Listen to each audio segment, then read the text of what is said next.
A hearty welcome to one and all. I'm Rohini Batwal from Gokhale Education Society's Daily Sibitko English Medium High School with 8th standard science subject, and the topic is pollution. In the previous video, you have learned about air pollution, and in this video, we are going to see what is water pollution.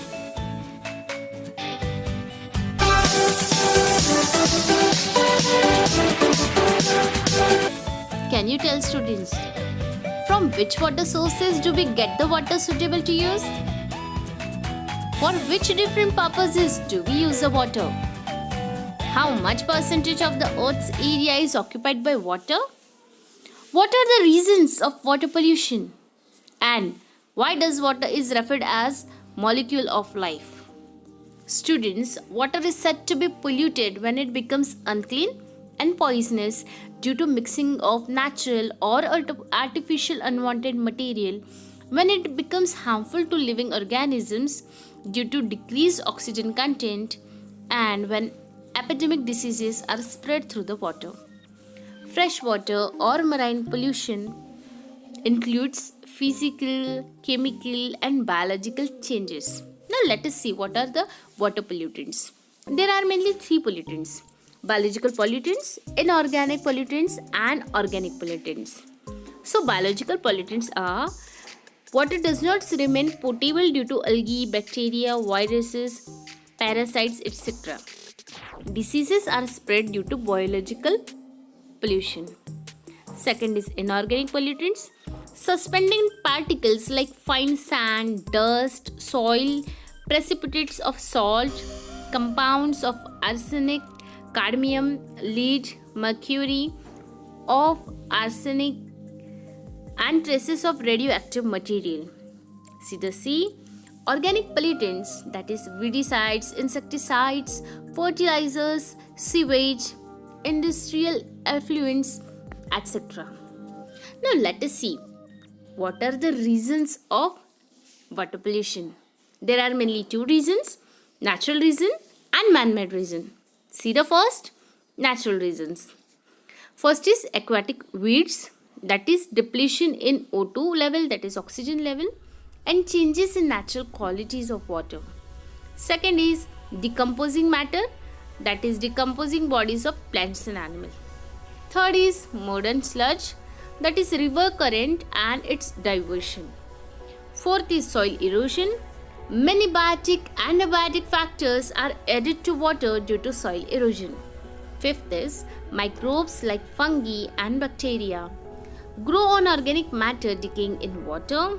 Sixth is algae, that is excessive algal growth pollutes the water. Last is nematodes. Soil nematodes flow in water with rainwater. See the B, that is man-made reasons. First is domestic sewage. Domestic sewage from villages and cities is disposed of in river water. Second is industrial effluent. Various pigments, bleaching chemicals, leather pieces, fibers, mercury, lead, etc. are released into water. Third is oil spillage. While transportation, cleaning of tankers, oil spills into the water. Fourth is use of fertilizers and pesticides, that is sodium, potassium containing chemical fertilizers, pesticides like andrine, chlorine, carbonate containing pesticides flow and mix with the water. And the last is other reasons: disposal of human waste, washing of clothes, decomposing hemp and flax and water, disposal of ashes, floral offerings to God, water from thermal power plants, etc. We have seen, students, that river get polluted by throwing garlands of flowers and by putting leaves in it. So government is trying their best to overcome this problem. Let us move towards the effects of water pollution. Effects on human being. Diseases like hepatitis, typhoid, diseases of skin and alimentary canal.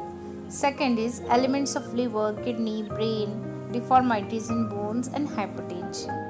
The second effects on ecosystem, that is retarded plant growth, loss of plant species. Third, increase in salt content of water.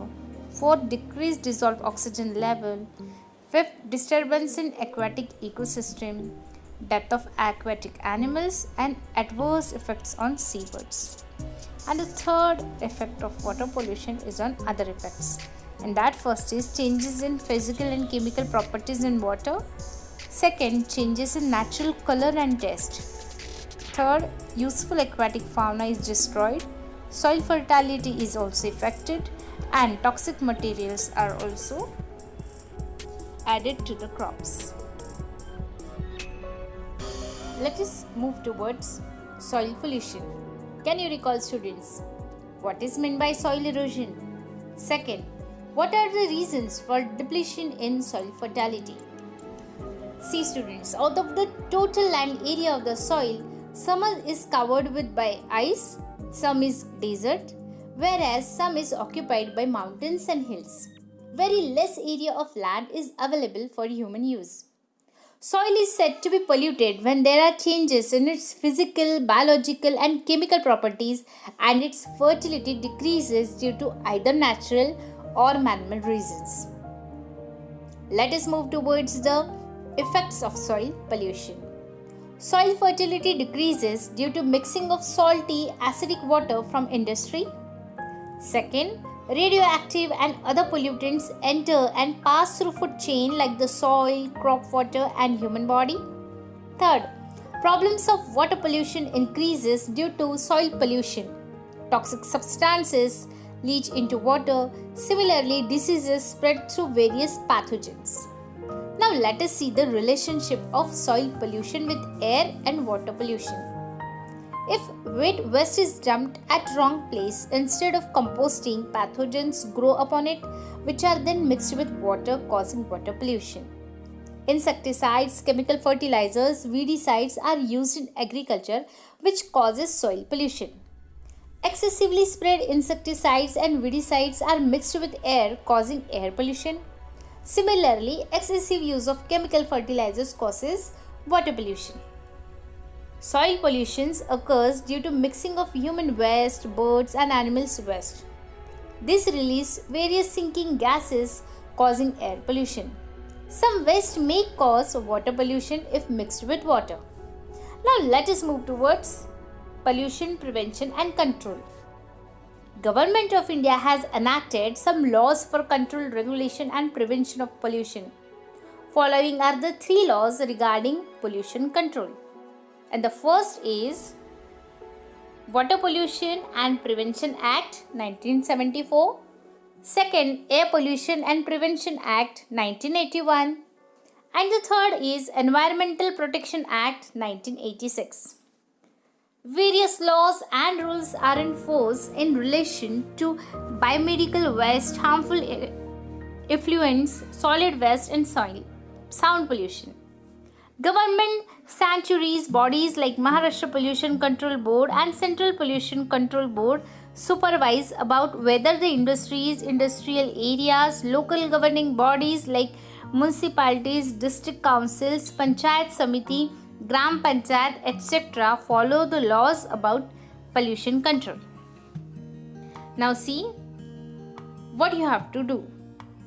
You have to discuss the issue of dry waste and wet waste and toilet in each home and write information in your own words. Students, here we had finished our lesson.